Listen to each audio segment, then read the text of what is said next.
যে একটা শ্লোক মুখস্থ করতে পারেনি, একটি মন্ত্র মুখস্থ করতে পারেনি। ব্রাহ্মণের সব থেকে প্রথম যদি কোনো শ্লোক, যদি কোনো মন্ত্র মুখস্থ করার রয়েছে, সেটা হলো গায়ত্রী। যেই ব্রাহ্মণ গায়ত্রী জপ করে না, সেই ব্রাহ্মণের হাতের জলও স্পর্শ করিতে নেই। সবার জন্য নয়, যারা সাধক তাদের জন্য বলা হয়েছে, বাকি তো সবাই একই থালার রান্না। প্রেম সে বলো। হ্যাঁ,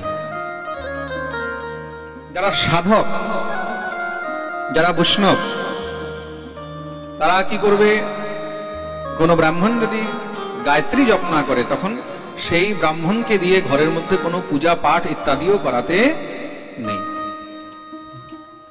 আমাকে একজন ভক্ত প্রশ্ন করলেন এই ইদানিং, এই প্রশ্ন আমাকে অনেকবার করেছে, অনেকবার উত্তর দিয়েছিও, যে মহারাজজি, সেই ভক্ত বৈষ্ণব, তিনি বললেন আমাদের ঘরের মধ্যে যখন পুজো পাঠ ইত্যাদি হয়, তা সেই সময় আমরা যদি কোনো প্রসাদ ভোজী ব্রাহ্মণ না পাই, তাহলে কি অন্য ব্রাহ্মণ দিয়ে ঘরের মধ্যে সেবা পূজা করানো যায়? আমরা তো প্রসাদ ভোজী বৈষ্ণব।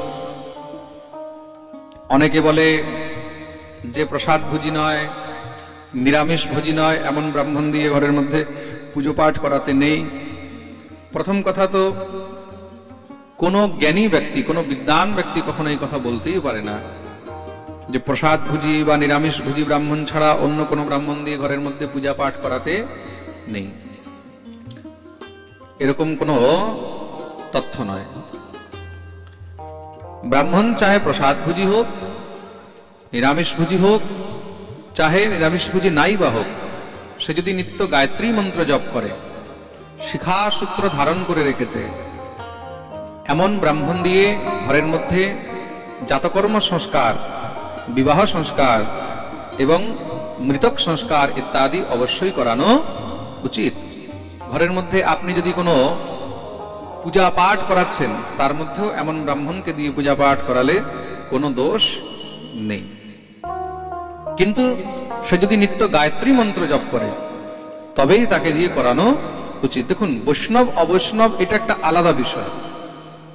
আপনি যখন বৈষ্ণব হয়ে রয়েছেন, তখন এই কথা কেন বলা হয়েছে যে বৈষ্ণব সে কি মৎস্যভোজী বা মাংসভোজী, আমিষভোজীর হাতে অন্ন ইত্যাদি গ্রহণ করেন না, তার জন্য বলা হয়েছে। অন্য দ্বিতীয় আর কোনো কারণ নেই। তখন সেই বৈষ্ণব কি করবে?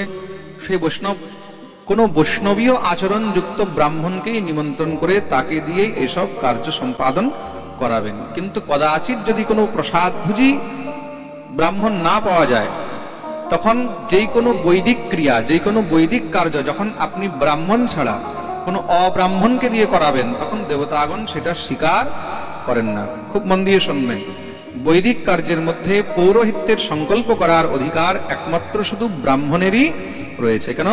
শাস্ত্র বলে দিয়েছে, ব্রাহ্মণস্য মুখমাসীদ বাহু রাজন্যঃ কৃতঃ ঊরু তদ্বৈশ্যঃ। ব্রাহ্মণ ভগবানের বিরাট পুরুষের মুখ থেকে উৎপন্ন হয়েছে। কোথা থেকে? মুখ থেকে। যখন পুজো হবে, পুজোর মধ্যে যখন পুণ্যাহ বাচন হবে, তা পুণ্যাহ বাচনের মধ্যে ব্রাহ্মণ ছাড়া কি করে করবে?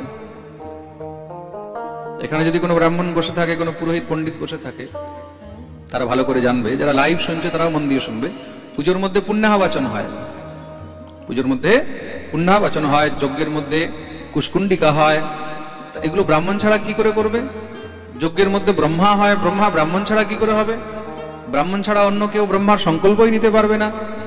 ব্রহ্মার সংকল্প ব্রাহ্মণ ছাড়া যে নেবে, সঙ্গে সঙ্গে বিনাশ হয়ে যাবে, বিধ্বংস হয়ে যাবে। তার জন্য যজ্ঞাদি কার্যের মধ্যে ব্রাহ্মণ, সে চাহে বৈষ্ণব হোক চাহে অবৈষ্ণব হোক, বৈষ্ণবতা তো এখন এই 500 বছর ধরে একটু বেড়েছে। শ্রীমন মহাপ্রভু, নিম্বার্কাচার্য প্রভু, বল্লভাচার্য প্রভু এবং শ্রী রামানন্দাচার্য প্রভু যখন প্রকট হয়েছেন, তাদের পরবর্তী কাল থেকে বৈষ্ণব সম্প্রদায়ের অনেক উন্নতি হয়েছে। 400-500 বছর আগে বৈষ্ণব সম্প্রদায় এতটা উন্নত ছিল না। খুব মন দিয়ে শুনবে, চৈতন্য চরিতামৃতে যখন আপনারা দেখবেন, মহাপ্রভুর যখন জন্মের সময় চলছে, জন্ম সময়কালে সে সময় কি লেখা রয়েছে? চারদিকে সব মহারাজ শক্তি পূজা, দেবী পূজা, মনসা পূজা ইত্যাদি এইগুলোই অত্যধিক বেড়ে গেছিল। তো পূর্বকালে বৈদিক কাল থেকে নিয়ে মধ্যযুগীন কাল পর্যন্ত বৈষ্ণবের সংখ্যা অত্যন্ত কমই ছিল। প্রেম সে বলো। হ্যাঁ, তার জন্য এটা একটা আলাদা বিষয়। এই বিষয় নিয়ে মনের মধ্যে কখনো কোনো সংশয় রাখিতে নেই। সে যেরকমই হোক, যদি গায়ত্রী জপ করে, যেই ব্রাহ্মণ গায়ত্রী জপ করে না সেই ব্রাহ্মণকে পূজা পাঠ বা পৌরোহিত্য করার কোনো অধিকার নেই। যেই ব্রাহ্মণ নিত্য গায়ত্রী মন্ত্র জপ করে সেই ব্রাহ্মণের মধ্যে সামর্থ্য আছে, সেই ব্রাহ্মণ পৌরোহিত্য কর্ম করতে পারে। আপনারা যখন জগন্নাথপুরী যাবেন, পুরীর যত পাণ্ডারা আছে, পুরী পাণ্ডারা কি সব নিরামিষ ভুজি? আপনারা ওখানে যখন যাবেন পাণ্ডাদেরকে জিজ্ঞাসা করবেন, তাদের ঘরে গিয়ে দেখবেন পাণ্ডারা নিরামিষ ভুজি নয়। 100-র মধ্যে হয়তো 25% পাণ্ডারা নিরামিষ ভুজি, 75% জগন্নাথ মন্দিরের যে পাণ্ডা পূজারী সব ওইখানে আমিষ ভক্ষণ করেন। আর তারা আমিষ ইত্যাদি ভক্ষণ করে ভগবত সেবা করেন। আমি একজন পূজারীজিকে জিজ্ঞাসা করলাম যে মহারাজ, আপনারা এইভাবে যে ভগবত সেবা করেন, মন্দিরের মধ্যে সাক্ষাৎ জগন্নাথ, কলিযুগের মধ্যে প্রত্যক্ষ ভগবান বলা হয় জগন্নাথকে, এটাতে কোনো দোষ হয় না? বলে আমরা নই, যারা এখানে রন্ধনের কার্য করছে, রান্না করছে, তারাও সব খেয়ে দিয়ে এসে তারপরে রান্না আসে। কেন? বলে ওদের জন্য ছুট আছে, ওদেরকে ছুট আছে, বরদান দেওয়া আছে। কেন? বলে সব খেয়ে দিয়ে এসে যখন রান্নার মধ্যে বসবে তখন কোনো জিনিসের প্রতি কোনো লোভ থাকবে না, কোনো জিনিসের প্রতি কোনো লোভ থাকবে না। তা কদাচিৎ কোথাও কোথাও দেশ কাল পরিস্থিতি অনুসারে তাদেরকে কোনো দোষ হয় না। তো এইসব বিষয় নিয়ে অত্যধিক বেশি কোনো মাথা পেঁচাপেচিও করতে নেই। প্রেম সে বলো। যেটা যার কর্ম সে তার কর্ম করবে। কিন্তু কেউ যদি ভাবে যে এখন আমি ব্রাহ্মণ না হয়ে ব্রাহ্মণের কর্ম করব, তখন কি হবে? তখন তাকে নরক ভোগ করতে হবে। প্রেম সে বলো। যেটা যার কর্ম সেটা তাকেই করা উচিত। যেরকম কোথাও যদি উৎসব হচ্ছে, মহাপ্রভুর ভোগরাগ লাগাতে হবে, রাধা গোবিন্দের ভোগরাগ লাগাতে হবে, সেখানে ব্রাহ্মণ না হলেও চলবে, সেখানে কোনো বৈষ্ণব নিয়ে এসে ভোগরাগ লাগা করান।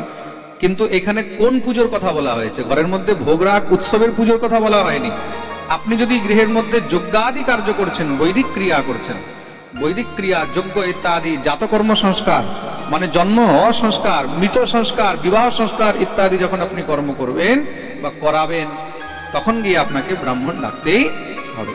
তাদেরকে ছেড়ে গৃহের মধ্যে অন্যান্য কোনো দেবদেবীর পুজো আপনি করছেন, পঞ্চতত্ত্ব ভোগ লাগাচ্ছেন, রাধা গোবিন্দ ভোগ লাগাচ্ছেন, লক্ষ্মীনারায়ণের ভোগ লাগাচ্ছেন, উৎসব করছেন, সেখানে ব্রাহ্মণ না এনে বৈষ্ণব এনেও ভোগরাগ লাগানো যাবে, আর তার মধ্যে কোনো দোষ নেই। প্রেম সে বলো। ক্রিয়া ক্রিয়ার মধ্যে পার্থক্য রয়েছে।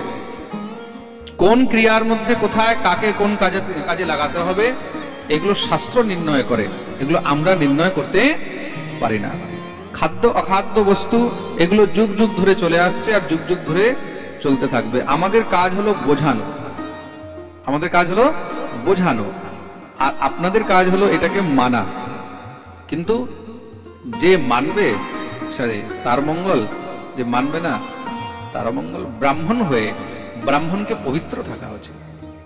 কেন? শাস্ত্র বলেছে বর্ণানাম ব্রাহ্মণ গুরু। খুব মন দিয়ে শুনবে, ব্রাহ্মণকে পবিত্র থাকা উচিত। আমরা কেন বারবার পাঠের মধ্যে নিষেধ করি যে আমিষ খাবে না, জীব হত্যা করবে না, মৎস্য মাংস খাবে না, এসব অখাদ্য ইত্যাদি ভক্ষণ করলে কি হয়? দেহ অপবিত্র হয়, মন অপবিত্র থাকে। তুমি যত পবিত্র থাকবে দেব পূজার মধ্যে তুমি তার ফল পাবে। এই জিনিস মনে রাখবে। ব্রাহ্মণকে দিয়ে তুমি ঘরের মধ্যে পুজো করিয়েছো, এখন ব্রাহ্মণ কি খেয়ে আসলো কি না খেয়ে আসলো তার দোষ সে ভোগ করবে, তুমি ভোগ করবে না। কিন্তু ব্রাহ্মণ যদি নিজে বাঁচতে চায়, সে যদি নিজে ভগবত কৃপা পেতে চায়, তাহলে তাকে নিজেকে পবিত্র রাখতে হবে। প্রেম সে বলো। কিন্তু যারা বৈষ্ণব ধর্মে দীক্ষা গ্রহণ করেছেন, যে গৃহের মধ্যে মৎস্য মাংস, যেই গৃহের মধ্যে আমিষ ইত্যাদি প্রবেশ করে না, সেই ভক্তদেরকে উচিত যে গৃহের সমস্ত সব যজ্ঞ ইত্যাদি কর্মের মধ্যে কোনো নিরামিষ ভোজী ব্রাহ্মণকে ডেকে আনা উচিত। সে যদি নিজের গ্রামে না পাওয়া যায় অন্য গ্রাম থেকে আনবে, অন্য গ্রামে বা নিজের নগরে নিজের জেলায় না পাওয়া গেলে অন্য জেলা থেকে আনবে, অন্য জেলায় না পাওয়া গেলে তখন অন্য দেশ থেকে আনবে। এগুলো প্রাচীন সময় থেকে পরম্পরা রয়েছে। পশ্চিম বাংলার রাজা ছিলেন বল্লাল সেন। পশ্চিমবাংলায় সেন বংশের রাজত্ব ছিল। তো রাজা ছিলেন বল্লাল সেন। বল্লাল সেনের বিবাহ হয়েছে, তার স্ত্রী উত্তর ভারতের ছিল। কোথা থেকে? উত্তর ভারত। উত্তর ভারতের মধ্যে কান্যকুব্জ নগরের রাজকুমারীর সঙ্গে তার বিবাহ হয়। বিবাহের পরে একবার রানী নিজের গৃহের মধ্যে যজ্ঞের আয়োজন করিয়েছে। রাজাকে বললেন যে আমি এখানে নারায়ণ যজ্ঞ করাবো। তো বিষ্ণু যজ্ঞ করাবার জন্য যখন ব্রাহ্মণদেরকে নিমন্ত্রণ করা হয়েছে, তা ব্রাহ্মণরা অগ্নি চাইছে।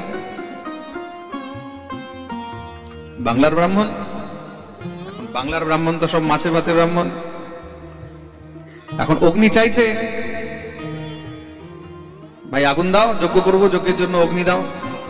রানী বললেন আমাদের এখানকার ব্রাহ্মণ তো অগ্নি চায় না। কেন? তারা নিজে অগ্নি প্রজ্বলন করেন।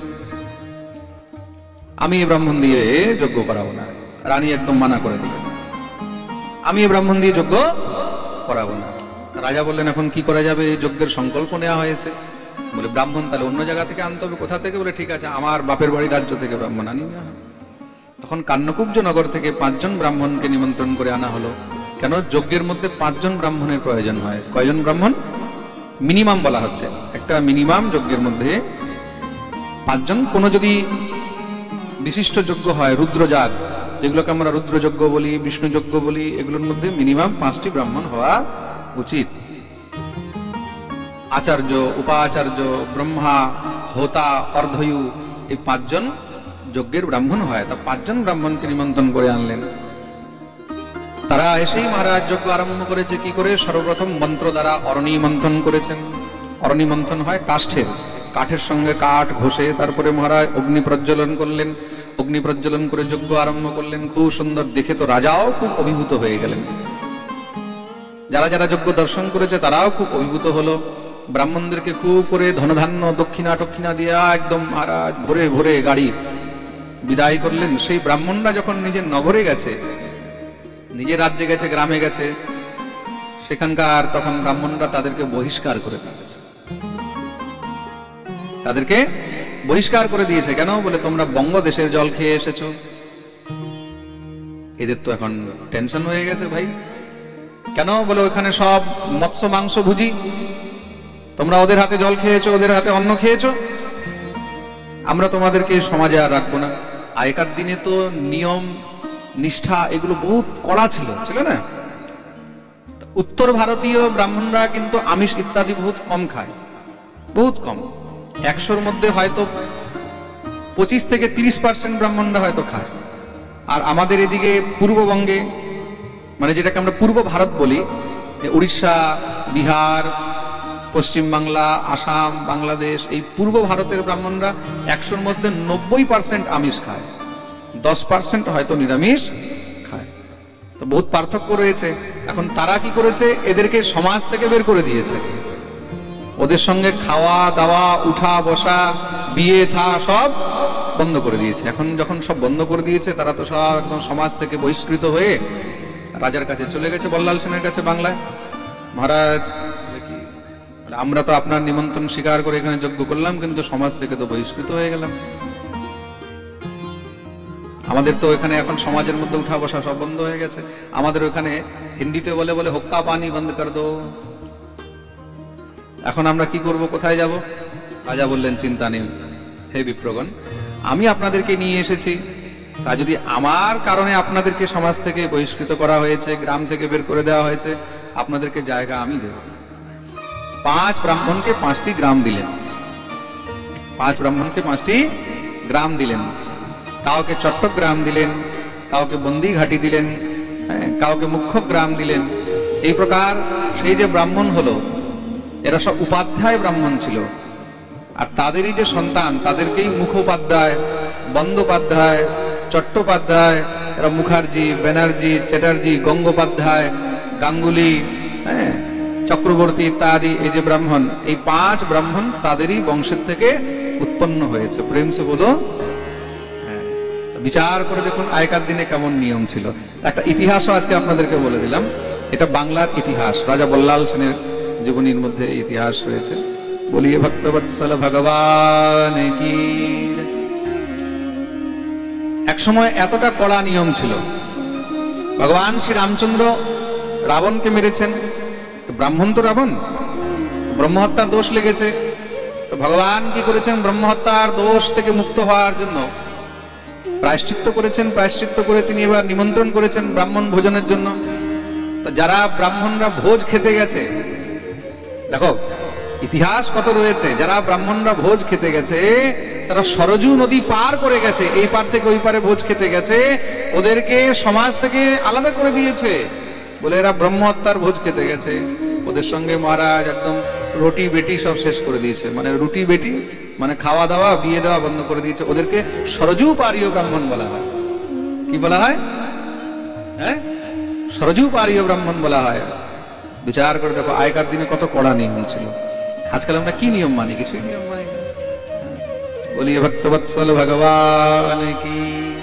আমরা এই ছোঁয়া ওই ছোঁয়া এই ওই করছি। আমরা ট্রেনের মধ্যে যাচ্ছি, চা খাচ্ছি, এখন সেই চা কোন বেটা বানাচ্ছে কোনো গ্যারান্টি আছে? হ্যাঁ, সেই চাটা নিরঞ্জন বানাচ্ছে না সেই চাটা সালমান বানাচ্ছে, সেই চাটা রাহুল বানাচ্ছে, সেই চাটা নন্দনন্দন বানাচ্ছে না সেটা মুস্তাক আহমদ বানাচ্ছে, কোনো গ্যারান্টি আছে? বেটা যার তার হাতে খেয়ে আবার তারপরে আমরা এখন বলছি যে আমরা এই রাতে খাবো না, ওর হাতে ছোঁয়া করবো না, এই করবো না। এইসব বেশি নাটকবাজি করে লাভ নেই। প্রেম সে বলো রাধে রাধে। তার জন্য যেই ব্রাহ্মণ গায়ত্রী মন্ত্র জপ করে তাকে দিয়ে পুজো পাঠ অনুষ্ঠান ইত্যাদি সহজ মন দিয়ে করানো উচিত। বলিয়ে ভক্তবৎসল ভগবান কি। শ্রী ভরতজি মহারাজকে এখন সবাই জড় ভরত বলা আরম্ভ করে দিয়েছে। কেউ বলছে ভরতজিকে যে জড় জড় বলা হয়, জড় মানে মূর্খ, তো ভরতজির খারাপ লাগে না? ভরতজির খারাপ লাগে কি না? দেখো আরেকটা কথা মনে পড়লো আপনাদেরকে বলি। আজকাল বৃন্দাবনের মধ্যে অনেকে গিয়ে কি করে, ওখানে মাধুকরী করে না অনেকে মাধুকরী, তাই তো? কেন? একজন ভক্ত বৃন্দাবনে গেছে, আমাকে বলছে মহারাজ আমি মাধুকরী করবো। মাধুকরী কেন করবে? বলে না আমাকে এখানে ব্রজবাসী আমাদের এখানে গেছিলেন, উনি বললেন বৃন্দাবনে গিয়ে মাধুকরী করতে হয়, ভিক্ষা করে খেতে হয়। আমি বললাম তুমি মাধুকরী করবে, তুমি জানো কার ঘরে মাধুকরী করতে হয়, কোথায় মাধুকরী করতে হয়? না আমি তো জানি না, আমি তো কালকে অমুক গ্রামে মাধুকরী করেছিলাম, এখানে গেছিলাম দর্শন করতে।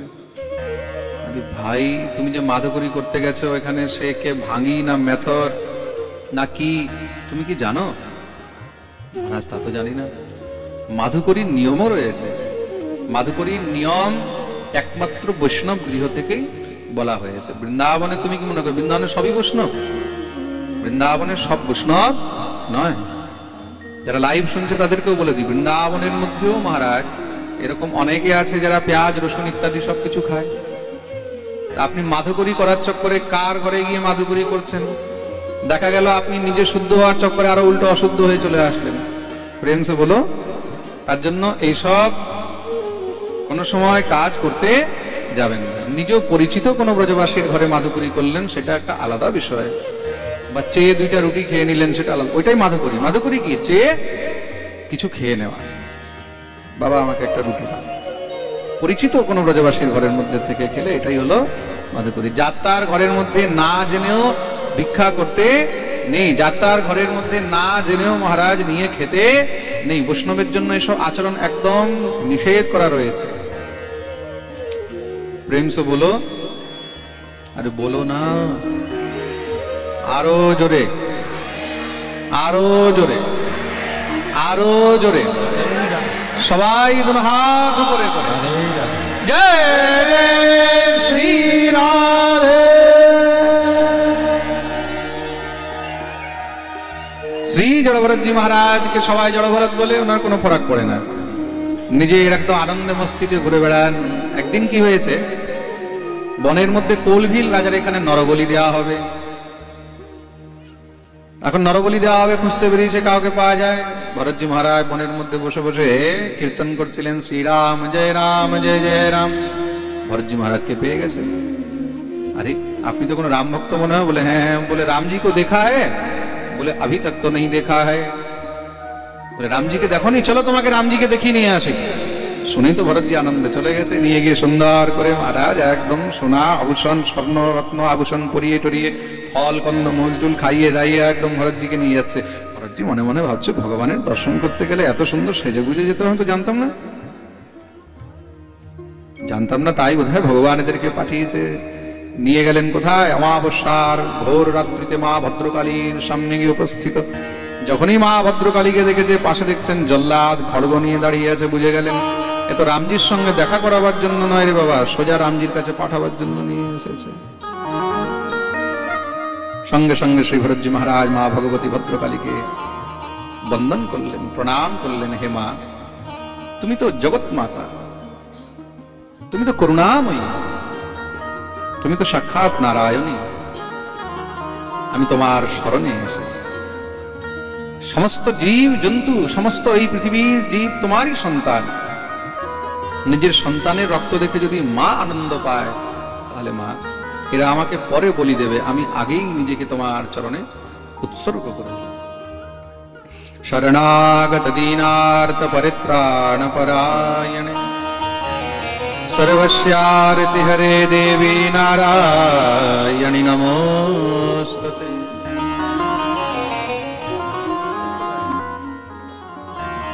নিয়ে আসুন, সামনে আসুন। হে মা, হে ভগবতী, আমি তোমার শরণে বলে যখনই নিজের মাথা নত করেছেন, সঙ্গে সঙ্গে মা ভদ্রকালীর মূর্তি ফেরে প্রকট হয়ে গেলেন। জল্লাদ খড়গ নিয়ে মারতে উদ্যত ছিল, মা ভগবতী খড়গ নিয়ে এক এক করে দেখতেই দেখতে সবার গলা কেটে কেটে, মহারাজ যেরকম কোনো বাচ্চা বল নিয়ে ছুঁড়ে ছুঁড়ে খেলে তদ্রূপ এক এক করে সবার গোবিন্দায় নমো নমঃ বলিয়ে ভদ্রকালী মাইয়া কি জয়। শ্রী ভরতজি মহারাজ মা ভগবতী ভদ্রকালীর চরণে পড়ে গেলেন, জয় জয়কার করছেন। মা, শুনেছিলাম তুমি করুণাময়ী, আজ নিজ চক্ষু দিয়েও দেখে নিলাম, আজ অনুভব হলো যে ভগবত কৃপাতেই আমার রক্ষা হয়েছে। কিন্তু মা, তোমার সামনে আজ পর্যন্ত অনেক বলি হয়েছে, কোনোদিন তো তুমি কাউকে বাঁচাওনি। মা ভদ্রকালী বললেন, আজ পর্যন্ত আমার সামনে তোমার মতন কোনো হরিভক্ত, কোনো বৈষ্ণব তো আসেনি। আজ গিয়ে শ্রী ভরতজি মহারাজ ভগবত কৃপা, ভগবত ভক্তির লাভ ভালো করে বুঝে গেলেন। প্রেম সে বলো, দিব্য গোবিন্দের গুণগান করছেন, কীর্তন করছেন, আনন্দে উন্মত্ত হয়ে বলিয়ে ভক্তবৎসল ভগবান কি। এই যে বলে না, তোমরা কৃষ্ণ ভজন কেন করো, হরিভক্তি কেন করো, গোবিন্দের ভজন কেন করো, রাধা গোবিন্দের সেবা কেন করো? এই কারণেই করি যে রাধা গোবিন্দের সেবা করে সমস্ত দেবতাগণ মিলে তার রক্ষা করেন। কেন? সমস্ত দেবতাগণ যার ভজন করেন, সমস্ত দেবতাগণ যার উপাসনা করেন, তিনি হলেন আমাদের প্রাণ গোবিন্দ। তার জন্যই তো বলেছে না, ओ मोहन से दिल क्यों लगाया है, ये मैं जानू या वो जाने। मोहन से दिल क्यों लगाया है, मैं जानू या वो जाने। मोहन से दिल क्यों लगाया है, मैं जानू या वो जाने। मोहन से दिल क्यों लगाया है, मैं जानू या वो जाने। छलिया से दिल क्यों लगाया है, मैं जानू या वो जाने। छलिया से दिल क्यों लगाया है, मैं जानू या वो जाने। ये मैं जानू या वो जाने, मैं जानू या वो जाने। मैं जानू या वो जाने। मैं जानू या वो जाने। मोहन से गोविंद से दिल क्यों लगाया है, मैं जानू या वो जाने। मोहन से दिल क्यों लगाया है, मैं जानू या वो जाने। তোর হাত করে করে তালি সেবা করে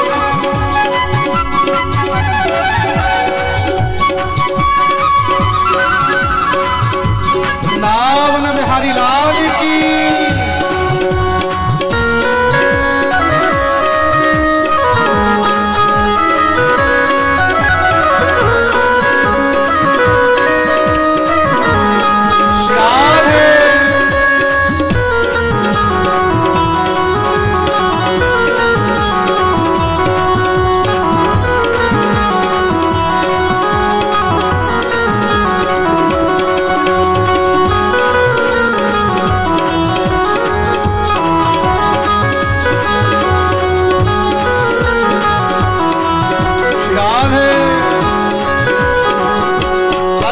बात निराली है उसकी, हर बात में है एक टेढ़ापन। हर बात निराली है उसकी, हर बात में है एक टेढ़ापन। हर बात निराली है उसकी, हर बात में है एक टेढ़ापन। हर बात निराली है उसकी, हर बात में है एक टेढ़ापन। टेढ़े पर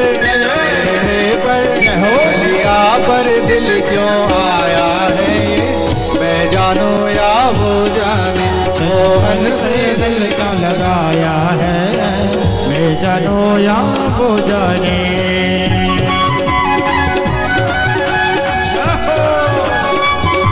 वृंदावन बिहारी लाल की जय हो। আচ্ছা, শ্রী জড়ভরতজি মহারাজ আনন্দ করছে, আমরা কি করে বাকি থাকি? যারা যারা গোবিন্দের প্রেমে একদম দিব্য আনন্দ নিতে চায়, নিজের জায়গায় দাঁড়িয়ে যেন হাত উপরে করে হরি বল।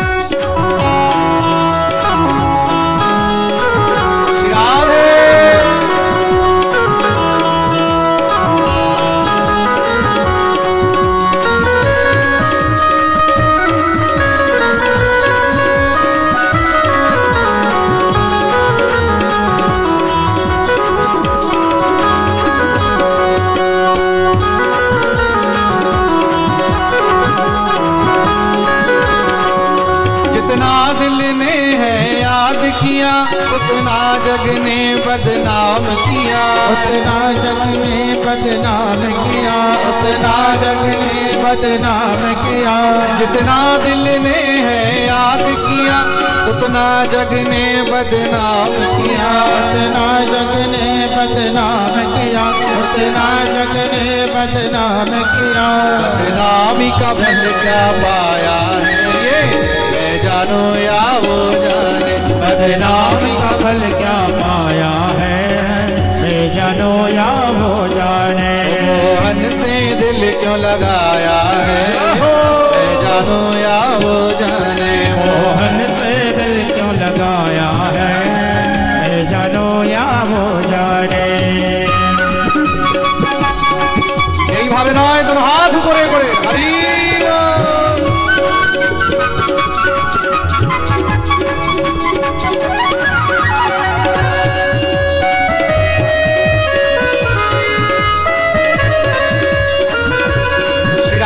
रमन लाल की, राधा रानी की।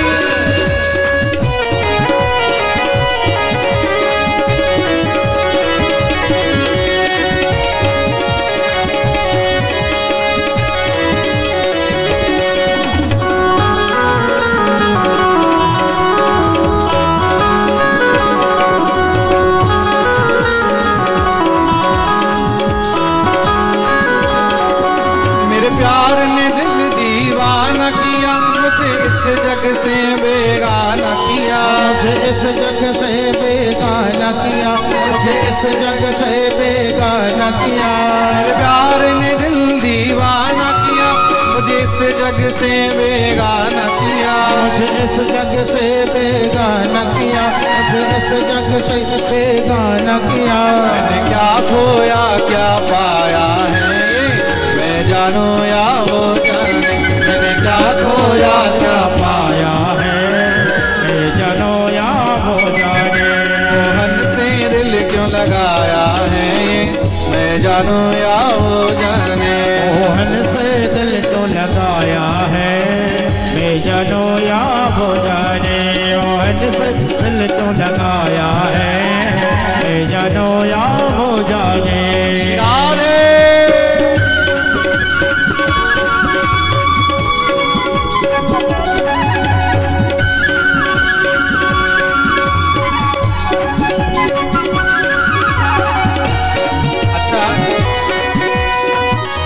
আমাদের সাপোর্ট গ্রামের ভক্তরা কি নৃত্যও করতে জানে না, নাচতেও জানে না? মনে রাখবে, এবার যে যে নিজের ছেলের বিয়ে মেয়ের বিয়েতে নেচেছে, ভগবান কিন্তু ওদেরকে ভালো করে এবার পানিশমেন্ট দেবে। বলে আমার পাঠের মধ্যে, আমার ভজনের মধ্যে নৃত্য করতে পারছে না, যারা যারা একটুও জানে, হরি বল।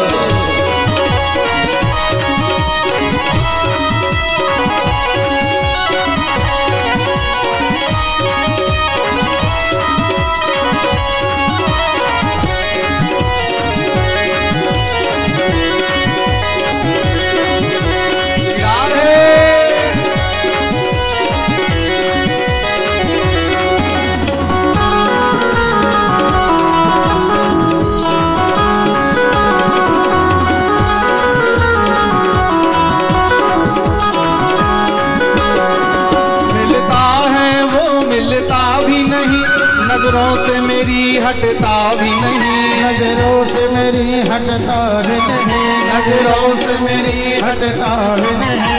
मिलता है वो मिलता है भी नहीं, नजरों से वो मेरी हटता नहीं, नजरों से वो मेरी हटता नहीं, नजरों से मेरी हटता ही नहीं। ये कैसा जादू चलाया है ये, मैं जानू या वो जाने, ये कैसा जादू चलाया है, मैं जानो या वो जाने। मन से दिल क्यों लगाया है ये, मैं जानू या वो जाने। मोहन से दिल को लगाया है, आइए जानो या वो जाने। यहाँ पर दिल क्यों आया है, मैं जानू या वो जाने। चलिया पर दिल क्यों आया है, मैं जानो या वो जाने। मैं जानू या वो जाने, मैं जानो या वो जाने, मैं जानू या वो जाने, मैं जानो या वो जाने। मन से दिल क्यों लगाया है, मैं जानू या वो जाने। मोहन से दिल क्यों लगाया है, मैं जानो या वो जाने। मन से दिल क्यों लगाया है ये, मैं जानू या वो जाने। मोहन से दिल क्यों लगाया है, मैं जानो या वो जाने। मन से दिल क्यों लगाया है ये, मैं जानू या वो जाने। मुरारी से दिल क्यों लगाया है, मैं जानो या वो जाने। मन से दिल क्यों लगाया है ये, मैं जानू या वो जाने। मोहन से दिल क्यों लगाया है, मैं जानो या वो जाने। मैं जानो या वो जाने। बोलिए भक्तवत्सल भगवान की जय, जय श्री राधे। সবাই নিজের নিজের জায়গায় বসে যাবে, যারা আজ এখানে ছিল সেখানে। ওরে বাপরে, চাদর টাদর টুপি টুপি সব খুলে দিয়েছে। এই হলো কৃষ্ণ নামের আনন্দ, এই হলো গোবিন্দ নামের মস্তি। প্রেম সে বলো। যারা যেখানে আছে সেখানেই বসে যাবে। मोहन से दिल क्यों लगाया है, ओ मुरारी से दिल क्यों लगाया है ये, मैं जानू या वो जाने। मोहन से दिल क्यों लगाया है, मैं जानो या वो जाने। मैं जानू या वो जाने, मैं जानो या वो जाने। बोलिए भक्तवत्सल भगवान की जय।